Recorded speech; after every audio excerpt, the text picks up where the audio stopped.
যেখানে নেতৃত্ব টেকনিশিয়ানদের নিয়ে অনেক রকম সমস্যার কথা শুনি, কিন্তু উত্তম কুমার এমন একজন মানুষ যারা নেপথ্যে যে কারিগরি যে শিল্পীরা থাকতেন, শুধু তাই নয়, প্রযোজকের পাশে দাঁড়ানো।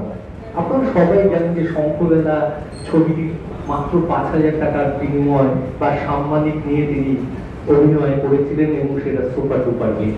সব মিলিয়ে তো আমাদের মহানায়ক উত্তম কুমার শিল্পী এবং শিল্পী জীবন এবং তার পথ চলাটা নিয়েই কিন্তু আমাদের এই সংগঠন খুব মাথা নিচু করে বলছি। যেসব মান্য মানুষরা আছেন, ওই বাদিকে আছেন, আপনারা সবাই জানেন শ্রীকান্ত আচার্য।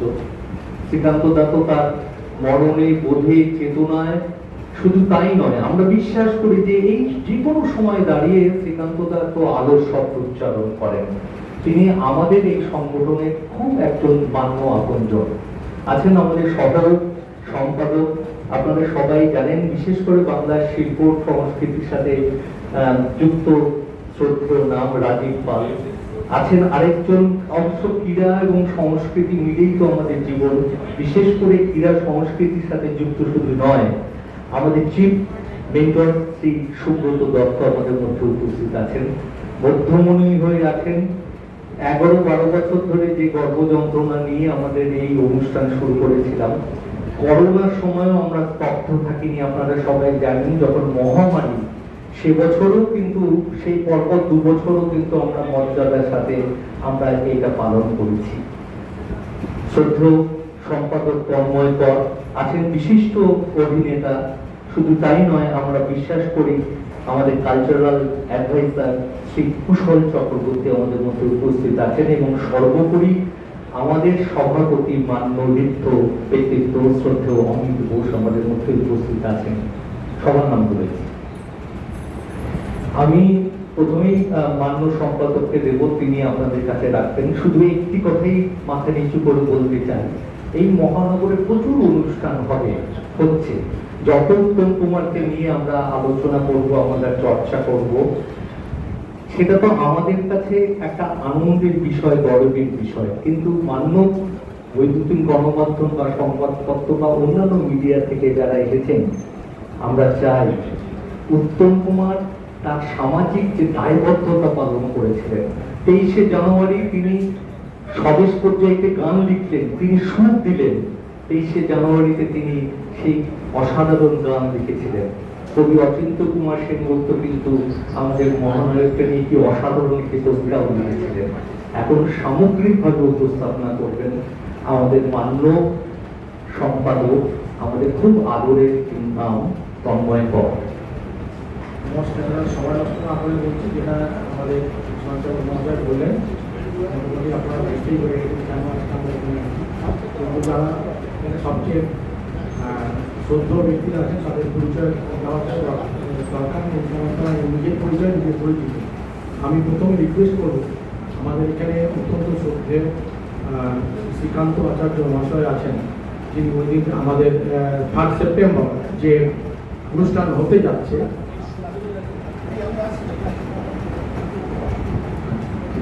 আমি শ্রীকান্তদা আগে এক জায়গায় অনুষ্ঠানে চলে যাবেন নাহলে আমাদের যিনি অত্যন্ত শ্রদ্ধেয় মানুষ আমার পাশে বসে আছেন, সুব্রত দত্ত, আমাদের যে কোনো কর্মকাণ্ডে উনি আমাদের সাথে যেভাবে এগিয়ে এসছেন, সেটা আমাদের কাছে একটা বিশেষ পাওনা প্রাপ্তি।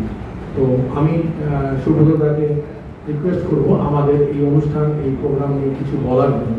তারপর যেখানে যতটুকু আপনাদের কোশ্চেন থাকবে আমি তো অবশ্যই বলবো, আমি রইলাম, হবে আমি আপনাদের ইলাবোরেট করে বলবো।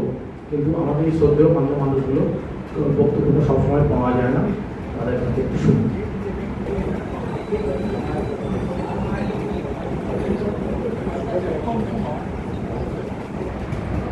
উত্তম কুমার শুধু একজন অভিনেতা ছিলেন না, উনি বাঙালির প্রেম, উনি আমাদের হৃদয়ে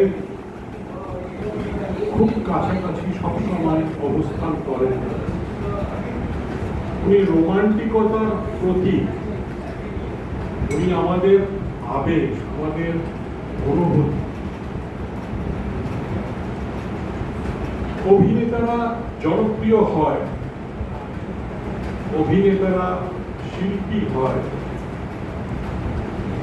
কিন্তু একজন নায়ক খুব কমই মহানায়ক হয়। একজন নায়ক খুব কমই কিংবদন্তি হয়। উত্তম কুমার এমন একজন কিংবদন্তি, যার জন্য উনি 1980 সালে 24শে জুলাই আমাদের ছেড়ে চলে যাওয়ার পরেও এই 4 দশকের অধিক ধরে আমরা তাকে শ্রদ্ধা জ্ঞাপন করি। তিনি এখনো আমাদের প্রতিটা প্রজন্মের নায়ক, মহানায়ক, আমাদের প্রেম। এখনো চোখ বুঝলে যারা আমার ছায়াছবি দেখেছে, এখনো চোখ বুঝতে ওনার মুখটা হেসে ওঠে। কিংবদন্তি হতে পারে, কিভাবে বাংলার এবং বাঙালির সংস্কৃতির একটা অঙ্গ হয়ে উঠতে পারে, যার জন্য ওনার চলে যাওয়ার এত বছর পরেও উনি পূজিত।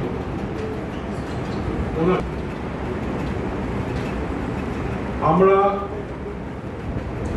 এই Tollygunge Uttam Kumar cultural and welfare society বহু বছর ধরে ওনার মৃত্যু দিবস এবং জন্মদিবস পালন করে চলেছে।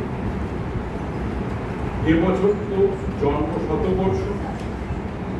বিশালভাবে, ব্যাপকভাবে আমাদের সাধ্য অনুযায়ী, আমাদের সাধ্য অনুযায়ী আমরা পালন করব। 3রা সেপ্টেম্বর ওনার জন্মদিনে নজরুল মঞ্চে। সারা বছর ধরে এই সংস্থা বিভিন্ন কলাকুশলী যাদের প্রয়োজন তাদের পাশে দাঁড়ায়, তাদের সব রকম সহযোগিতা সহায়তা করে। আমি আজকে যারা উপস্থিত গণমাধ্যম, তাদের অনুরোধ করব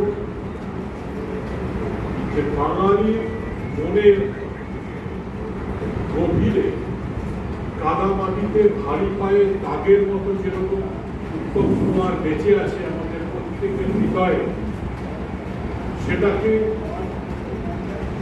আরো গভীরে নিয়ে যাওয়ার জন্য, আরো উজ্জ্বল করার জন্য আপনারা আমাদের সাহায্য করুন।